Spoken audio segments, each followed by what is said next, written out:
The truth is shocking.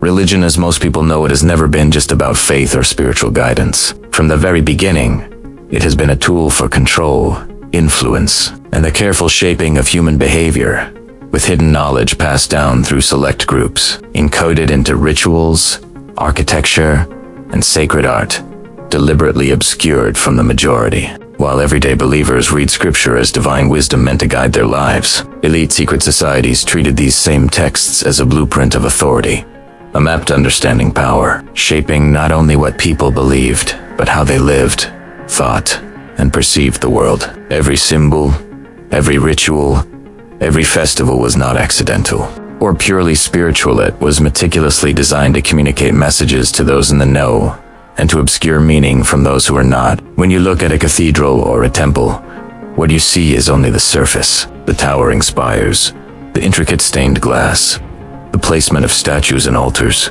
Even the orientation of the building itself often encode esoteric knowledge, ancient wisdom, and allegories tied to celestial events. The locations of sacred sites around the world, from Stonehenge to the Great Pyramid, from the Vatican to Angkor Wat, reveal an astonishing alignment with the sun, stars, and the cycles of the planets, suggesting a level of astronomical understanding that has been deliberately hidden in plain sight. What this means is that religious architecture was never only meant to inspire, it was also a silent teacher, a secret ledger of knowledge preserved for those who could read the signs. Secret societies, Maxwell argued, have always understood the power of information, of controlling the narrative.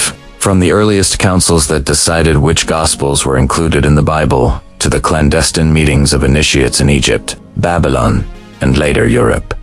These groups were the gatekeepers of spiritual knowledge. They decided which texts were canon, which teachings were considered heresy, and whose voices were allowed to shape doctrine. The result is that much of the original spiritual particularly voices that empowered women, mystics, or those who challenged centralized authority, was systematically erased. Books were burned, texts were hidden, and entire perspectives disappeared from history, leaving only the versions that reinforced the power structure.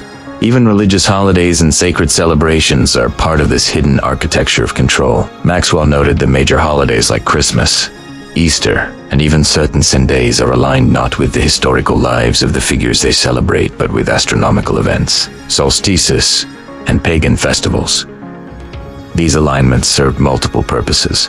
They preserved ancient knowledge, they provided continuity with prior cultures, and they ensured that the majority of people would unconsciously participate in cycles and rituals designed to imprint certain patterns of thought and behavior. What appears as simple devotion is often layered with coded meaning, messages that the general populace cannot decipher, yet which communicate directly to those initiated into the mysteries. The consequences of this are profound. Religion, rather than being a purely personal or spiritual journey, becomes a carefully managed system of influence. The stories you've been told, the figures you revere, the rituals you practice, may all have been curated with an agenda in mind. And this is not necessarily a story of evil, it is a story of human societies understanding the mechanisms of power. Those who held the secret knowledge could guide entire civilizations, shape morality, and maintain social order, while simultaneously ensuring that the majority of humanity remained dependent on faith, without insight into the structures guiding that faith.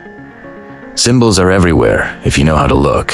The cross, the lamb, the halo, the Trinity. Even the colors of vestments and flags all carry layers of meaning that connect back to ancient sun worship, numerology, and astrology. For example, many of the stories in Christianity echo themes from Egyptian, Babylonian, and Greek traditions, and the repetition of numbers like 7, 12, or 40 is not coincidental. It is encoded knowledge, reflecting cycles of the heavens, cosmic events, and stages of human consciousness. What this tells us is that religious traditions are far richer, far more complex, and far more intentional than casual believers ever realize. And yet, the controlling influence of secret societies is not confined to ancient history. It continues today in subtle ways. Institutions maintain traditions, rituals, and hierarchies that have been passed down for centuries. Many of the symbols, ceremonies, and teachings have been standardized in a way that masks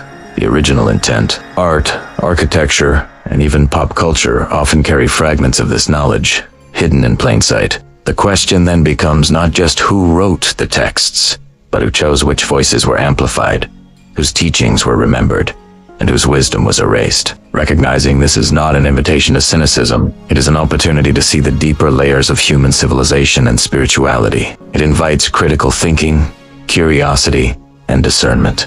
When you begin to see the symbols, when you trace the alignments of sacred sites, when you read lost or suppressed texts, you start to perceive a pattern that reveals that religion has always been both a guide and a mechanism of influence. This is the hidden narrative that has shaped the beliefs of billions over millennia. And here's the thing.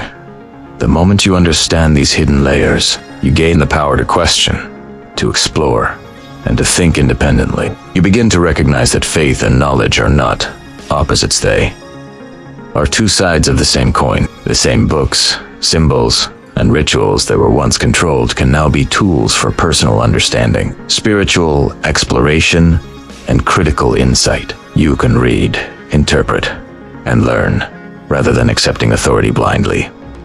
So now it's your turn. Look at the symbols around you, the stories you have been taught, and the architecture of the sacred spaces you visit. Question why things are the way they are. Explore the history, the lost texts, and the suppressed knowledge. Share your discoveries, discuss them, and don't be afraid to challenge assumptions. The power to uncover these hidden layers is available to anyone willing to seek the truth. If this perspective has shifted the way you see religion and authority, hit subscribe, leave a comment with what discovery shocked you the most, and join the journey as we continue to uncover the secrets that history and institutions have tried to keep hidden for centuries.